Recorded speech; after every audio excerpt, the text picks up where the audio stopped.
Screamers, kembali lagi dan gue senang banget kita semua dapat hadir lagi di Scream Community Youth Online Service. Teman-teman, mari kita menyiapkan hati kita untuk memuji dan menyembah Tuhan dan mendengarkan firman. Enjoy your service. Hai semuanya, Shalom Screamers. Welcome to GBI WTS Ballroom Youth Service, Scream Community Online Service. Bersama gue Angel dan hari ini gue akan kasih tau beberapa info seputar kegiatan kita seminggu ke depan. Stay tune terus. Info yang pertama, Scream Community Online Service akan tayang setiap hari Sabtu jam 6 sore hanya di YouTube Scream Community. Lalu Scream Community ada mengadakan Menara Doa Scream. Menara Doa Scream diadakan di setiap hari Minggu jam 6:30 malam. Gue mengundang teman-teman untuk hadir dalam Menara Doa Scream agar kita bisa doa bersama-sama untuk generasi dan bangsa. Untuk info berikutnya, Scream Community sedang mengadakan rekrutmen untuk Praise and Worship Team. Bagi teman-teman yang rindu melayani dalam Praise and Worship Team, musik, singer, dan worship leader dapat menghubungi di nomor 0815 8811 876. Info berikutnya nggak kalah seru nih. Selain ada rekrutmen Praise and Worship Team, Scream Community sedang mengadakan rekrutmen untuk tim konten. Jadi bagi teman-teman yang rindu melayani sebagai content creator, podcaster, dan social media manager, dapat langsung menghubungi di 0812 8876 3662 atau di nomor yang tertera di layar. Dan untuk Screamers tersayang, podcast akan tetap ada dengan bahasan yang lebih seru setiap minggunya di hari Rabu jam 8 malam hanya di YouTube Scream Community. Demikian news minggu ini bersama gue Angel. Stay safe, stay healthy, God bless you, and don't forget, scream out the truth. Bye! Shalom Screamers, siap terima berkat Tuhan, amin. Kita mau sama-sama puji nama Tuhan. Kita bilang, kami yang telah ditebus.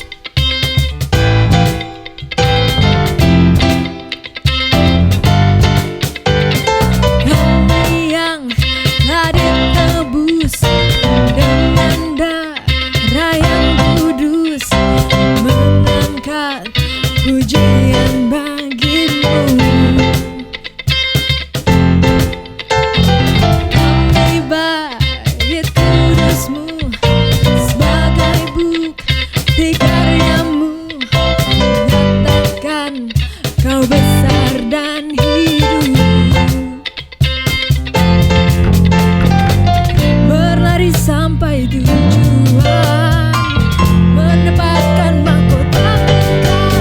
Kami terima kuasa-Mu Tuhan, kami terima kemenangan yang Kau sediakan. Untuk kami bawa di setiap langkah.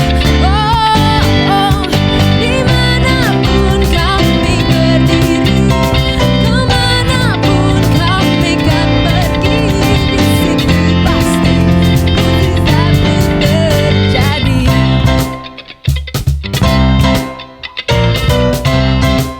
Kita sama-sama ulang dari awal. Kami yang telah ditebus. Kami yang telah ditebus dengan darah yang kudus, mengangkat pujian bagimu. Kami bait kudus-Mu, kami bait kudus-Mu sebagai bukti karya-Mu, menyatakan Kau besar dan hidup.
after me. There's no shadow you won't light up, mountains you won't climb down, coming after me. There's no wall you won't kick down, lie you won't tear down, coming after me. Oh, there's no shadow you won't light up, mountains you won't climb up, coming after me. There's no wall you won't kick down, lie you won't tear down, coming after me. Oh, the overwhelming, never-ending, reckless love of God. Oh, it chases me down, fight till I found leave the 99. I couldn't earn it, I don't deserve it, still you give yourself away.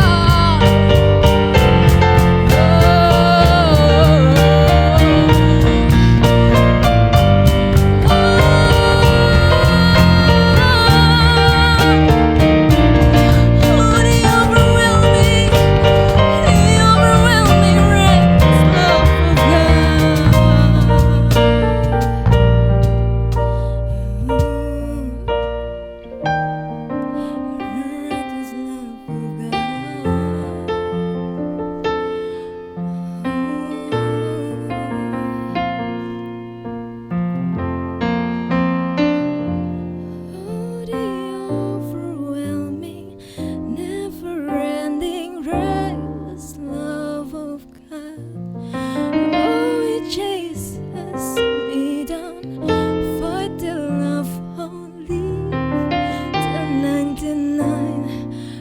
couldn't earn it, I don't deserve it, still you give yourself away. Oh, the overwhelming, never-ending, reckless love of God. Oh, the overwhelming, never-ending, reckless love of God. Oh, it chases me down, fight till I found leave the 99. I couldn't earn it, I don't deserve it, still you give yourself away. Oh, the overwhelming, never-ending, reckless love of God. Reckless love of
sing with me, how great is our God, and all will see how great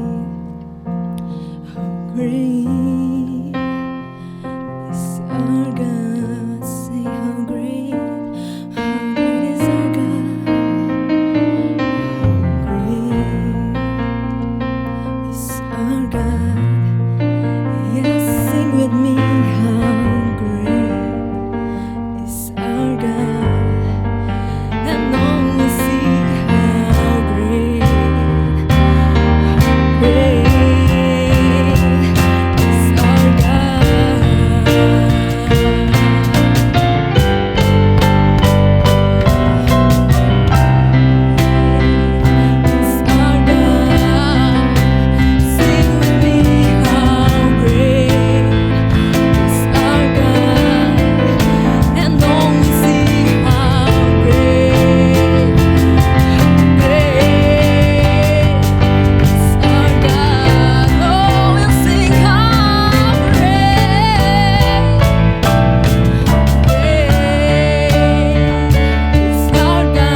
Oke streamers, tiba saatnya kita memberikan persembahan kita.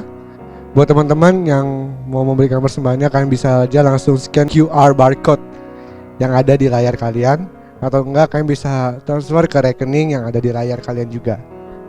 Oke, kalian udah siap? Sekarang gue undang ke para streamers untuk bangkit berdiri, kita akan berdoa bersama-sama. Oke Tuhan, terima kasih atas penyertaan-Mu, atas perlindungan-Mu, atas hidup kami. Sebentar kami akan memberikan persembahan kami Tuhan, biarlah lewat persembahan ini kami bisa memberikan menjadi rupa harum, bisa memberkati pekerjaan-Mu Tuhan. Terima kasih, hanya dalam nama-Mu kami berdoa, haleluya, amin. Oke, sekarang kita akan mendeklarasikan persembahan kita. Gua akan hitung dari 1, 2, 3. Pada saat kami membawa persembahan, kami percaya pintu surga terbuka dan berkat Tuhan dicurahkan. Setiap anak muda diberkati di kampus, marketplace, dan komunitas di mana kami berada. Memperoleh hikmat, kecerdasan, dan berkenan untuk menjadi anak muda yang kreatif dan mampu menyelesaikan permasalahan yang ada. Perlindungan Tuhan atas hidup kami, keluarga kami, komunitas kami, dan pekerjaan kami sempurna. Menerima pasangan yang tepat dan terbaik dari Tuhan. Di tengah-tengah dunia kami menjadi generasi yang relevan, yang mampu memberikan pengaruh tanpa kompromi terhadap nilai-nilai yang kami percayai. Dalam nama Yesus. Haleluya. Amin.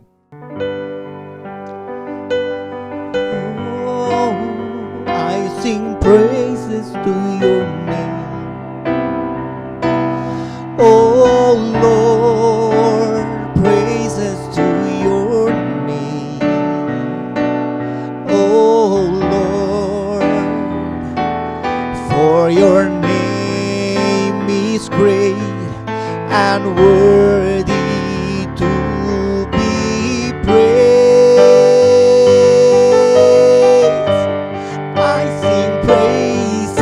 Your name,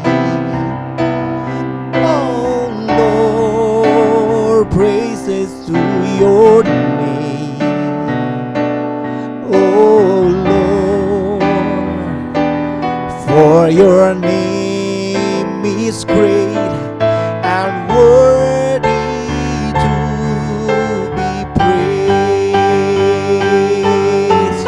Oh, sing praises to your name,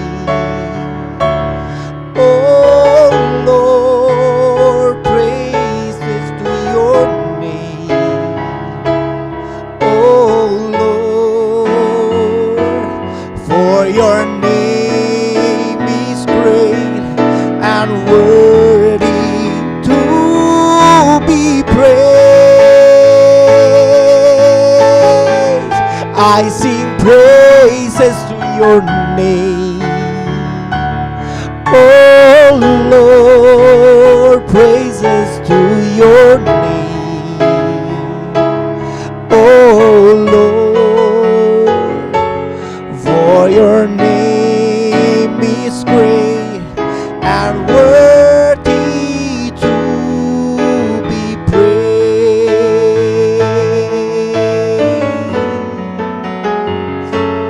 For your name is great and worthy to be praised.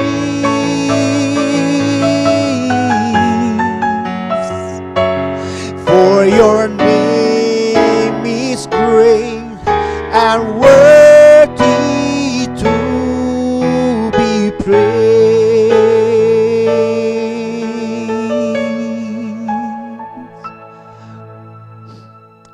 Kami mengucap syukur Bapa, kami berterima kasih, kami bangga punya Allah seperti-Mu. Terima kasih Tuhan pertemukan kami kembali di dalam minggu yang penuh sukacita ini. Di hari Sabtu ini untuk kami boleh kembali bersekutu di dalam kebenaran-Mu. Kami boleh bersekutu di dalam pujian penyembahan. Dan kami masih punya kesempatan untuk boleh mendengarkan kebenaran firman Tuhan. Yang artinya kami punya kesempatan untuk dibenarkan sebelum kedatangan Tuhan yang kedua kali. Maka sore malam hari ini ya Tuhan, berbicaralah bagi kami oleh kebenaran firman-Mu. Ajar kami, didik kami, bentuk kami, supaya kami mengenal, kami memiliki pengenalan yang benar tentang Allah yang benar, dengan cara yang benar. Aku berdoa di dalam nama Yesus, hamba-Mu yang tidak ada apa-apanya ini Tuhan, pakai jadikan Allah di dalam tangan-Mu. urapi, kuduskan, berkati ya Bapa. Supaya sungguh-sungguh Tuhan yang nampak dan beracara, bukan hamba lagi. Setiap teman-teman di rumah yang mendengarkan kebenaran firman ini Tuhan, apapun keadaan mereka hari ini, dimanapun mereka berada, mari Tuhan kuasai, ambil alih di dalam nama Yesus. Hati, tubuh, jiwa, roh, pikiran kami sepenuhnya ditaklukkan di bawah kuasa kasih Kristus. Berfirmanlah ya Tuhan, sebab kami siap mendengarkannya. Di dalam nama Bapa, Anak, dan Roh Kudus, yaitu dalam nama Tuhan Yesus Kristus, kami berdoa mengucap syukur. Haleluya. Amin. Amin. Shalom, Screamers. Wow. Itu luar biasa sekali. Kakak boleh kembali ada di tempat ini, ketemu dengan kalian lewat ibadah ini. It's a great things. Thank you Aldo. Oke.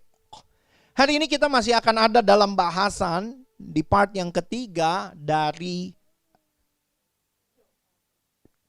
to heal our land. Ya. Kalau kemarin minggu yang pertama kita sama-sama udah bahas kenapa heal our land. What is our land? Ya, apa yang harus terjadi? Bagaimana rekonsiliasi itu terjadi? Apa yang diperlukan untuk rekonsiliasi itu terjadi?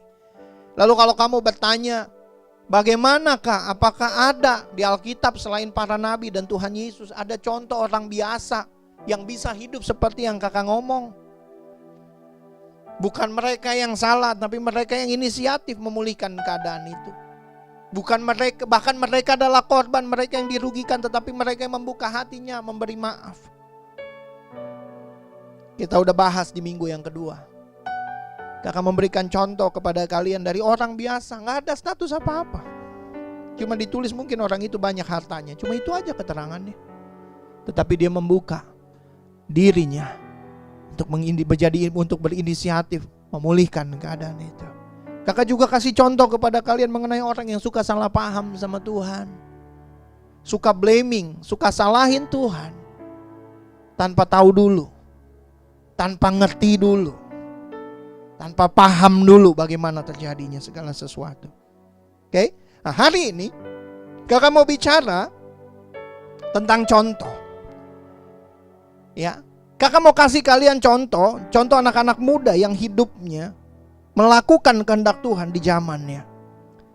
Ya, karena minggu yang lalu kakak himbau bahwa mari kita lakukan kehendak Allah. Bukan soal benar atau salah, tetapi ini soal apa yang akan terjadi di masa yang akan datang dalam hidupmu. Itu yang kakak sampaikan. Ya, lalu kemudian mungkin kamu timbul dalam hatimu, kamu bertanya tuh, Kakak tuh kayaknya ya, aku kalau dengar kakak ngomong, pendeta ngomong, orang-orang pada ngomong, ayo hidup sesuai kehendak Tuhan. Ayo lakukan firman Tuhan tuh kayaknya tuh kayak gampang banget gitu. Kayak hari ini dengar, besok lakukan terus jadi beres. Emang gak ada struggle-nya? Emang gak ada ya? Kayaknya emang gak ada beban banget gitu. Emang kakak gak bergumul lakukan hal itu? Emang kakak gak pernah ada di usia kita? Di usia-usia kita, usia remaja ini yang punya pergumulan segitu kompleksnya. Betul, kakak setuju itu. Usia-usia kalian itu pergumulannya kompleks, betul. Tetapi kompleksnya tuh kadang gak jelas antara yang penting sama yang penting. Ya. Dan hari ini kakak akan hadirkan buat kalian satu contoh tokoh-tokoh di Alkitab yang Alkitab catat usia mereka ketika mereka dipanggil, mereka masih sangat muda belia. Ya. Yang pertama kakak mau cerita buat kalian adalah bagaimana mereka struggle. Bagaimana mereka membela integritasnya. Bagaimana mereka hidup walaupun mereka itu korban loh. Mereka bela kebenarannya, mereka jaga integritasnya, tapi mereka malah yang jadi korbannya. Bagaimana mereka bertahan, bukan 1-2 tahun, puluhan tahun, belasan tahun. Ada gak kak yang contoh kayak gitu? Ada. Ada gak kak orang yang dari latar belakang dikucilkan, dibuang, gak dianggap? Ada. Ada gak kak orang yang tetap jalan?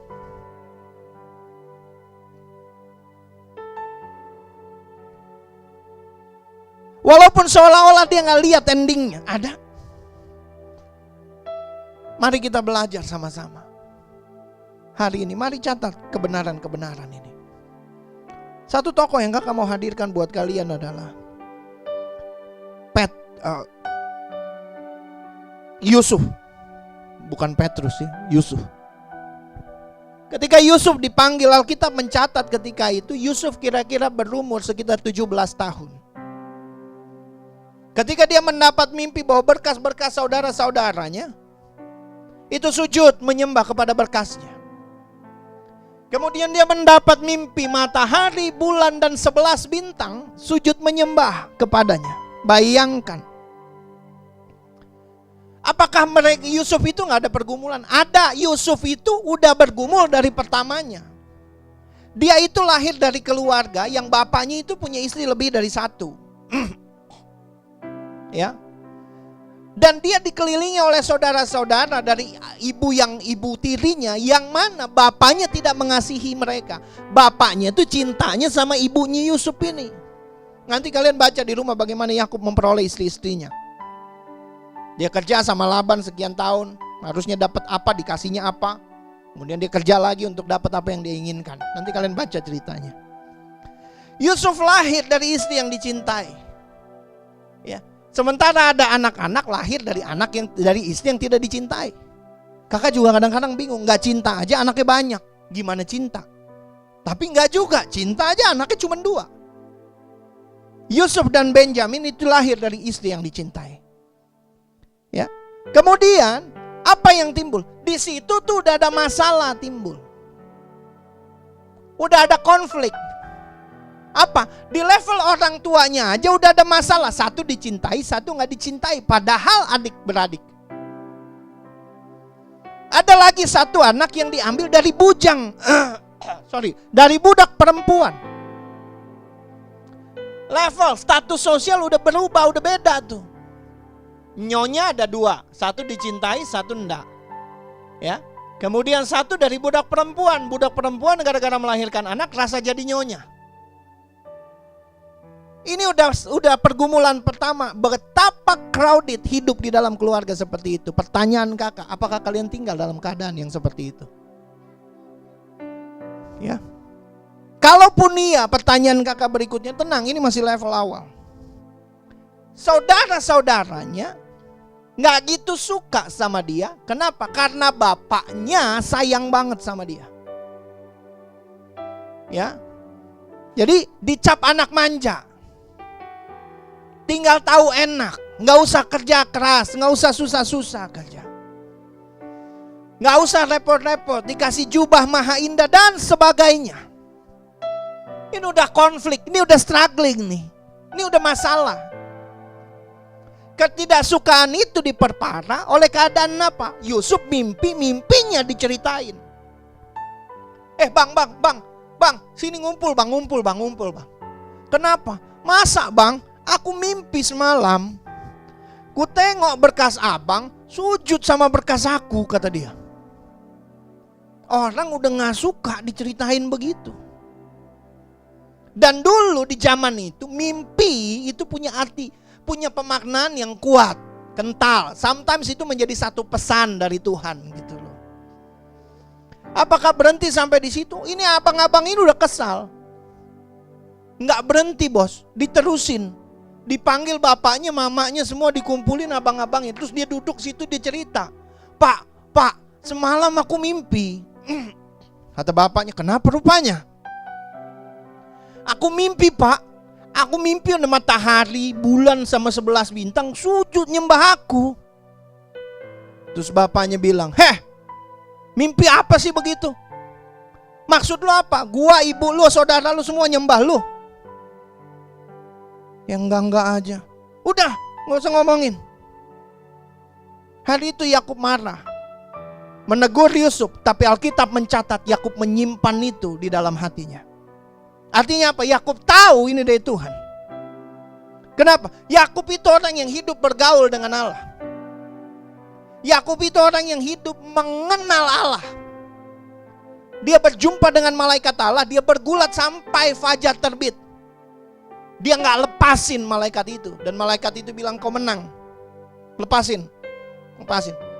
Apa yang kau kehendaki aku perbuat bagimu. Lihat. Masalah jadi makin tajam ketika hal itu terjadi. Kesel abang-abangnya. Udahlah, Kayak manalah ini, kita jual aja dek kita ini. Kita bunuh aja lah, kita bunuh. Lalu abang yang paling gede bilang janganlah, kan sedaranya dia dengan kita. Nanti apa ku bilang sama bapak kita? Akhirnya dijual. Dijual sama orang Ismail, udah selesai. Nggak jadi, hampir mau dibunuh, nggak jadi, dijual. Kurang struggle lagi. Kamu sampai dijual? Enggak. Tetapi it's okay, ini yang kita mau buat satu perbandingan. Yusuf dijual, dibawa, dijual di pasar budak, dijual sebagai budak. Kemudian pasar budak itu kamu tahu bagaimana? Orang di pasar budak itu dijejer kayak barang dagangan. Ya. Kemudian para pembeli-pembeli, pencari-pencari budak itu mulai datang dari segala penjuru negeri. Lalu mereka mulai lihat, pilih mana. Cara pilihnya pun unik. Disuruh berdiri tegap, diperiksa, dipukul-pukul pahanya, betisnya. Wah, ini ototnya bagus, dikuat kerjanya nih. Disuruh angkat tangannya gini, dipukul-pukul bahunya. Diperiksa tulangnya ada yang patah apa enggak, cacat apa enggak. Udah semua fisik dilihat, matanya siwar apa enggak, jereng apa enggak. Kupingnya diteriakin, tuli apa enggak. Ya. Udah itu apa lagi? Diperiksa giginya, mulutnya, bersihnya, apa segala macam semua. Untuk dibeli sebagai budak aja, Yusuf harus berkompetisi sama yang lain. Akhirnya Yusuf dibeli oleh Potifar. Sampai di rumah Potifar, statusnya jadi apa? Budak. Budak pada masa itu, budak itu nggak punya hak apa-apa atas hidupnya sendiri, bahkan atas hidupnya sendiri. Budak tuh. Jadi kalau tuannya yang beli, dia yang tebus, dia bilang, "Hei, kalau saya mau kamu mati malam ini, mati kamu malam ini. Hei, saya mau kamu minum air comberan, minum tuh air comberan tuh." Kira-kira begitulah. Karena budaknya yang punya dia udah, yang memiliki hidupnya. Manusia diperdagangkan kayak binatang. Kamu bisa bayangin itu. Ya. Tetapi satu hal Alkitab mencatat, Tuhan menyertai Yusuf. Sehingga di rumah Potifar itu semenjak Yusuf hadir, segala usaha Potifar itu jadi berkembang. Segala sesuatu yang diatur oleh Yusuf di dalam rumahnya dipercayakan untuk dikerjakannya, Tuhan buat berhasil. Sehingga Yusuf diangkat dari budak jadi kepala budak. Dipercayakan seisi rumah tangga Potifar. Perbedaannya dia dengan Potifar adalah apa? Istrinya Potifar, bukan istrinya Yusuf. Udah nih, nasib baik membaik? Enggak, statusnya enggak berubah jadi orang merdeka. Dia tetap budak kok. Struggle tuh. Udah budak digodain sama nyonya. Digodain, dia bela kehormatannya. Dia lari, tinggalkan. Difitnah. Coba lihat. Struggle gak? Struggle. Yusuf mundur. Alkitab gak tulis Yusuf menghina Tuhan karena apa yang dialami.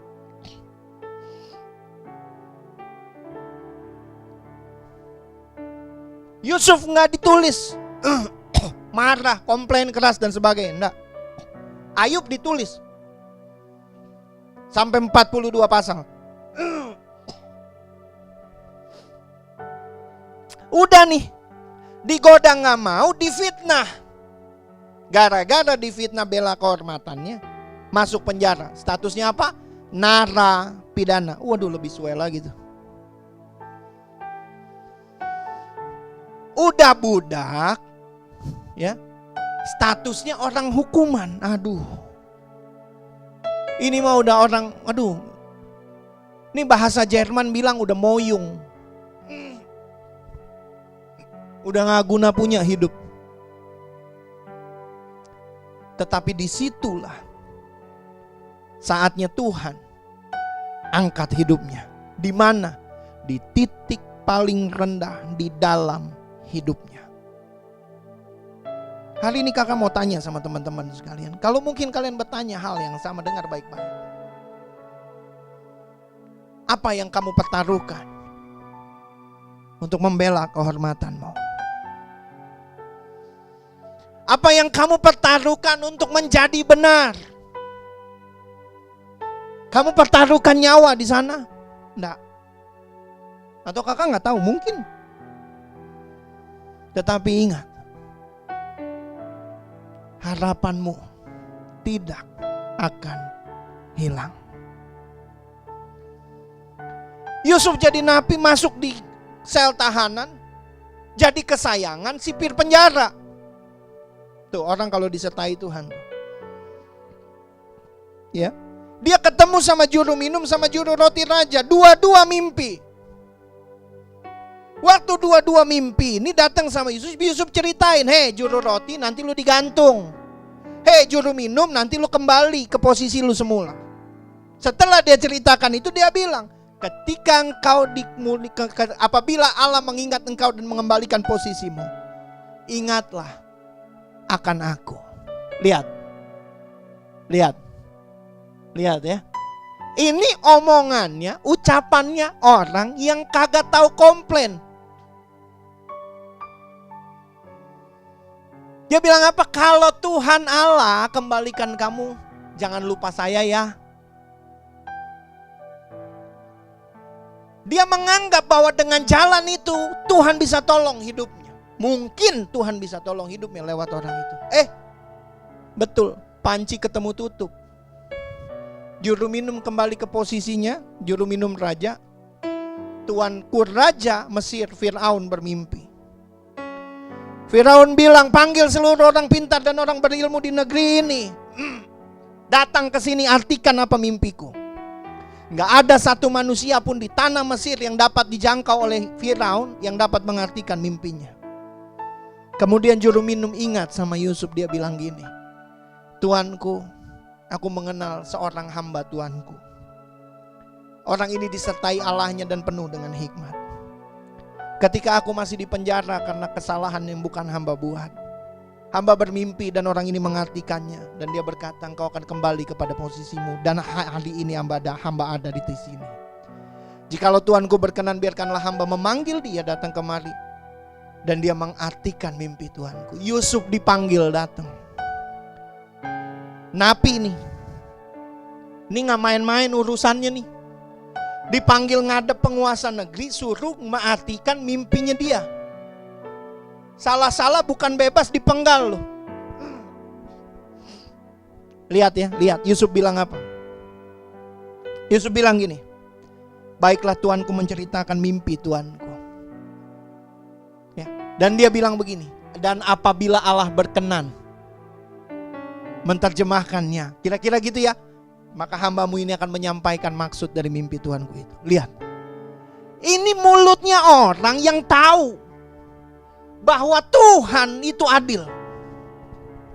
Dia nggak komplain, dia nggak salahin Tuhan, dia udah lupain, udah nggak, gua nggak kenal Allah itu, gua nggak tahu. Itu Allah jahat, itu bukan Tuhan. Kalau dia Tuhan, dia nggak akan bikin gua kayak begini.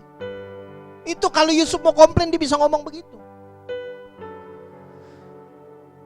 Dia bisa aja dibilang di situ dan dia teriak sama Tuhan, Tuhan lu mau lu apa sih? Lu nggak senang lu mau bunuh gua, lu bunuh dah. Lu jangan siksa gua kayak begini. Enggak, Yusuf enggak ngomong begitu. Silakan Tuanku cerita. Dan biarkan jikalau Allahku berkenan menterjemahkannya, aku akan menyampaikan maksudnya kepada Tuanku. Kira-kira itu begitu. Lalu Yusuf lalu Firaun menceritakan mimpinya dan Yusuf mengartikan mimpi itu. Dari sejak hari itu, Yusuf diangkat menjadi orang kedua di Mesir. Waktu dia di rumah Potifar, bedanya dia sama Potifar cuman istrinya Potifar, bukan istri Yusuf. Waktu dia diangkat jadi orang kedua di Mesir, Firaun bilang, hanya tahta inilah perbedaan antara aku dengan kamu. Lihat, ke dalam tanganmu lah kuserahkan kuasa atas seluruh tanah Mesir. Dari ujung yang satu sampai kepada ujung yang lain. Tidak ada seorang pun boleh bergerak di tanah ini jika tanpa seizin daripadamu. Bayangin struggle-nya dia. Di dalam struggle-nya dia sadar Tuhan itu adil. Dia sadar Tuhan itu maha kuasa. Dia sadar Tuhan itu bukan Allah yang jahat. Singkatnya, waktu kelaparan terjadi, anak-anak Yakub datang, dia bilang begini sama abang-abangnya. Setelah mereka tahu bahwa itu Yusuf, dia bilang begini. Dia gak marah, dia gak bunuh. Dia gak bilang, lu yang dulu mau matiin gua kan? Lu yang dulu yang jual gua kan? Lu yang dulu yang iriin gua kan? Enggak. Dia bilang apa? Dia bilang begini, memang iblis mereka-rekakan yang jahat, tetapi Allah telah mengubahnya menjadi satu kebaikan. Sebab dengan maksud inilah Allah mengirim aku mendahului kamu ke tanah Mesir, yaitu dengan maksud untuk menjaga hidup satu bangsa yang besar. Bayangin, coba lihat. Yusuf, berapa lama dia struggle? 13 tahun. 17 tahun dia dijual kepada orang Ismail. 30 tahun dia diangkat menjadi orang kedua di Mesir. 17 tahun dia struggle gak tahu ngeluh. 13 tahun dia struggle gak tahu ngeluh. Kenapa? Dia berpengharapan di dalam Tuhan. 13 tahun dia struggle, dia hadapi makin turun keadaan hidupnya, status sosialnya. Dia gak ngeluh. Kenapa? Dia tahu Tuhan itu Allah yang adil. Bahwasanya untuk selama-lamanya kasih dan setianya, dia tahu itu. Terbukti dari omongan dia bisa bilang, dengan maksud inilah Allah menyuruh aku mendahului kamu ke tanah Mesir. Hari ini kakak mau tanya teman-teman, apa yang kamu lakukan ketika kamu berhadapan dengan masalah? Dengar baik-baik. Kita seringkali ketakutan ketika kita berhadapan dengan masa lalu kita. Ketika kita berhadapan dengan kesalahan kita. Orang lain tegur kita mulai marah. Kenapa? Kita gak suka masalah-masalah kita diungkit-ungkit. Kesalahan kita dibuka-buka, kita gak suka, itu manusiawi. Tetapi itu tidak akan membawa kamu ke dalam keselamatan. Dengar baik hari ini, izinkan kamu terbuka di hadapan Tuhan dan izinkan Tuhan koreksi hidupmu. Amsal 23 ayat 18. Firman Tuhan bilang begini. Sebab masa depan itu sungguh ada dan harapanmu tidak akan hilang. Persoalannya sekarang teman-teman kamu mau taruh di mana sumber damai sejahteramu? Kamu mau taruh di uangmu, kekuatanmu, kepintaranmu, kecantikanmu, ketampananmu, semuanya itu bisa hilang. Dan apakah kalau itu hilang kamu mengizinkan damai sejahteramu hilang? Kamu mau taruh di mana pengharapanmu? Di orang tuamu, di backinganmu, di hartamu, di uangmu, di apa? Koneksimu, semuanya itu bisa lenyap. Dan apakah kamu mengizinkan harapanmu lenyap apabila semuanya itu lenyap? Hari ini mari taruh damai sejahteramu di dalam tangan Tuhan yang kuat. Hari ini mari taruh pengharapanmu di dalam janji firman-Nya yang tidak pernah gagal. Sebab apa? Sebab langit bumi ini boleh berlalu tetapi firman Allah akan tinggal tetap. Daud di dalam doanya, ya dia buat salah. Tetapi setiap kali dia berbuat salah, dia di dalam doanya dia bilang, dia selalu katakan, lebih baik aku jatuh ke dalam tangan Allah daripada ke dalam tangan manusia. Kenapa? Sebab dia tahu Allah itu adil. Daud Tuhan panggil, Tuhan urapi jadi raja umur 15 tahun. Sekian tahun lamanya ia struggle. Bahkan sampai akhir hidupnya dia struggle. Dia hadapi pemberontakan yang memberontak anaknya sendiri. Dia harus berperang lawan anaknya sendiri. Dia struggle. Tetapi satu hal yang dia pegang kuat-kuat adalah, Tuhan kalau engkau bersama-sama dengan aku aman. Aku berbaring lalu tertidur dengan tidak terkejut, kata dia. Artinya apa? Nggak ada ketakutan dalam hidupnya. Nggak ada was-was, nggak ada khawatir. Hari ini mari dengar baik firman Tuhan ini katakan. Sebab masa depanmu sungguh ada dan harapanmu tidak akan hilang. Amsal 18 ayat 10. Sebab nama Tuhan itu menara yang kuat. Kesanalah orang benar berlari dan ia jadi selamat. Kepada nama itu mari kita datang. Di mana kamu mau taruh kekuatanmu? Di mana kamu mau taruh damai sejahteramu? Di mana kamu mau taruh sumber sukacitamu? Apa yang kamu mau jadi sandaran hidupmu? Apa yang kamu mau jadikan sandaran hidupmu? Mari teman-teman hari ini datang sama Tuhan. Jadikan dia satu-satunya sumber segalanya bagi kita. Mari tundukkan kepalamu. Mari kita berdoa. Bapa, demi nama Yesus, hamba mengucap syukur. Kebenaran-Mu telah hamba sampaikan.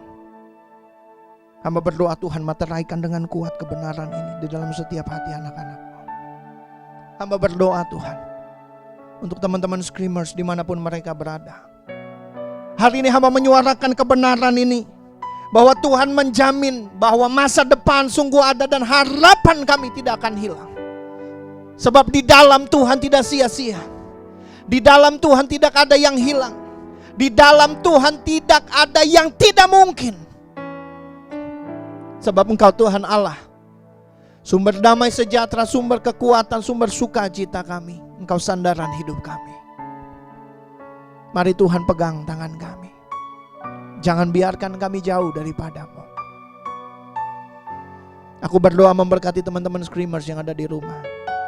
Hamba-Mu boleh selesai menyampaikan kebenaran firman ini, tetapi hamba berdoa, Tuhan Kau selalu ada. Mari Roh Kudus selalu berbicara, ingatkan setiap kami.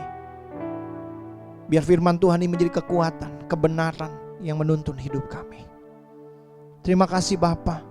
Terima kasih Tuhan Yesus. Tuhan, mari bangkit berdiri kita semua. Kita akan mengadakan perjamuan kudus hari ini. Mari angkat roti tangan kanan kita. Sebab apa yang telah kuteruskan kepadamu telah aku terima dari Tuhan, yaitu bahwa Tuhan Yesus pada malam waktu diserahkan mengambil roti, dan sesudah itu ia mengucap syukur atasnya, ia memecah-mecahkannya dan berkata, inilah tubuhku yang diserahkan bagi kamu, perbuatlah ini menjadi peringatan akan aku. Kekasih-kasih Kristus, bukankah roti yang kita angkat tinggi di tangan kanan kita yang kita pecah-pecahkan ini persekutuan kita dengan tubuh Kristus? Mari kita makan bersama-sama dalam nama Yesus.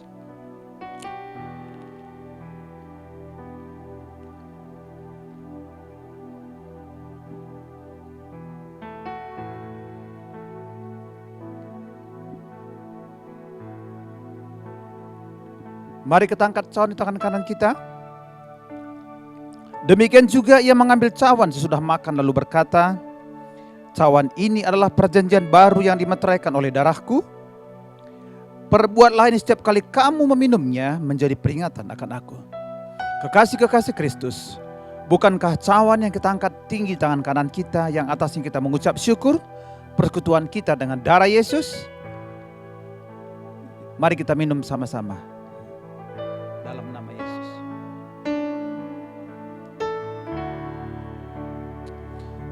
Mari sama-sama naikkan syukur kepada Tuhan. Naikkan syukur betapa besar kasih Tuhan buat hidup kita.